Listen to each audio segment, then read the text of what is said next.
नमस्कार,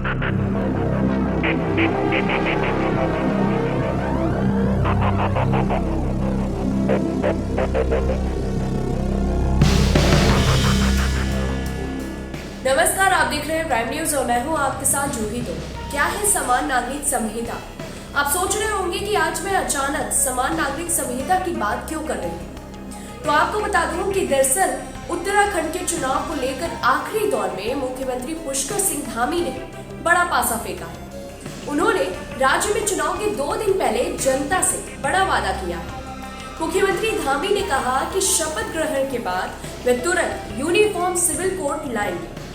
उन्होंने आगे क्या कहा ये हम आपको बताएंगे, पर इससे पहले बात करते हैं आखिर समान नागरिक संहिता है क्या। समान नागरिक संहिता यानी यूनिफॉर्म सिविल कोड का मतलब है कि भारत में रहने वाले किसी भी धर्म, जाति और समुदाय के व्यक्ति के लिए एक समान कानून होना। समान नागरिक संहिता एक धर्मनिरपेक्ष कानून है जो सभी धर्म के लोगों के लिए सामान्य है और किसी भी धर्म या जाति के पर्सनल लॉ से ऊपर है। समान नागरिक संहिता के तहत किसी भी धर्म या समुदाय में शादी, तलाक और जायदाद से जुड़े मामलों में पूरे देश में एक ही कानून होगा, यानी कि किसी धर्म या समुदाय का अपना पर्सनल लॉ नहीं होगा। फिलहाल देश में मुस्लिम, ईसाई और पारसी समुदाय के अपने कानून हैं, तो हिंदू सिविल लॉ के अलग। हिंदू सिविल लॉ के दायरे में हिंदुओं के अलावा सिख, जैन और बौद्ध आते हैं। ऐसे में देश में अगर यूनिफॉर्म सिविल कोड लागू हो पाता है तो वो निष्पक्ष कानून होगा जो किसी धर्म से बंधा नहीं होगा।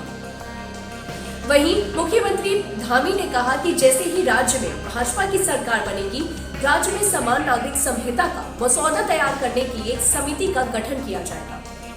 न्यायविदों, सेवानिवृत्त और प्रबुद्धजनों के साथ अन्य स्टेक होल्डरों की एक कमेटी बनाएंगे। ये कमेटी उत्तराखंड राज्य के लोगों के लिए यूनिफॉर्म सिविल कोड का ड्राफ्ट तैयार करेगी। इस यूनिफॉर्म सिविल कोड का दायरा विवाह, तलाक, जमीन जायदाद और उत्तराधिकार जैसे विषयों पर लागू होगा।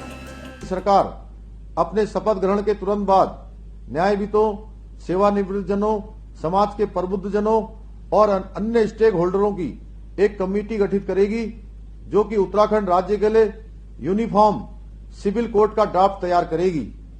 इस यूनिफॉर्म सिविल कोड का दायरा विवाह, तलाक, जमीन जायदाद और उत्तराधिकार जैसे विषयों पर सभी नागरिकों के लिए समान कानून, चाहे वो किसी भी धर्म में विश्वास रखते हों, होगा। ये यूनिफॉर्म सिविल कोड संविधान निर्माताओं के सपनों को पूरा करने की दिशा में एक अहम कदम होगा और संविधान की भावनाओं को मूर्त रूप देगा। ये भारतीय संविधान के आर्टिकल 44 की दिशा में भी एक प्रभावी कदम होगा जो देश के सभी नागरिकों के लिए समान नागरिक संहिता की संकल्पना प्रस्तुत करता है। सर्वोच्च न्यायालय ने भी समय समय पर इसे लागू करने पर जोर ही नहीं दिया, बल्कि कई बार इस दिशा में कदम नहीं उठाने के लिए भी नाराजगी व्यक्त की है। हालांकि वहीं कुछ समय पहले ही केंद्र सरकार ने देश में समान नागरिक संहिता लागू करने के मामले में दिल्ली हाईकोर्ट में हल्फनामा दाखिल किया है।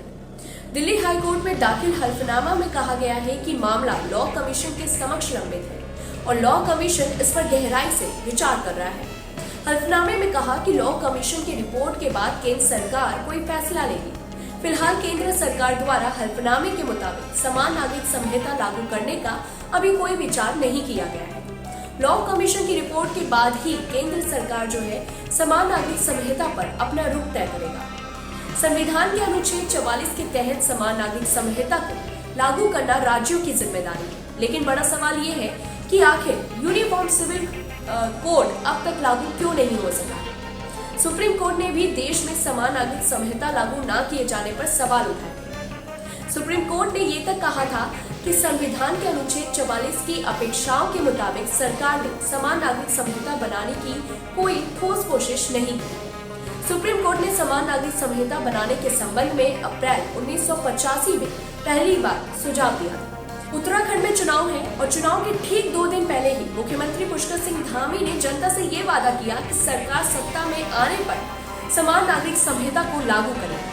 पर क्या सच में, ऐसे में सवाल उठ रहा है कि क्या सच में समान नागरिक संहिता लागू की जाएगी या फिर ये एक चुनावी ढकोसला है या ये कहीं चुनावी रणनीति। ये तो देखने वाली बात होगी। अब ऐसी ही तमाम बड़ी खबरों के लिए हमारे साथ बने रहिए और देखते रहिए